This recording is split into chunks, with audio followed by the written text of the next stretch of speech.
નમસ્કાર મિત્રો, એક નવા વિડીયોમાં હું જિગ્નેશ આપણું સ્વાગત કરું છું. મિત્રો, આજે ઉત્તરાયણ છે અને ઉત્તરાયણ નિમિત્તે આપણે પણ ઢાબા પર આવી ગયા છે અને સૌને ઉત્તરાયણની હાર્દિક શુભકામનાઓ.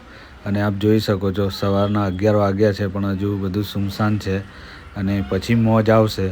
તો આ વિડીયોમાં હું ઉત્તરાયણ 2026નો વ્યૂ બતાવીશ, તો વિડીયોને લાઈક કરજો,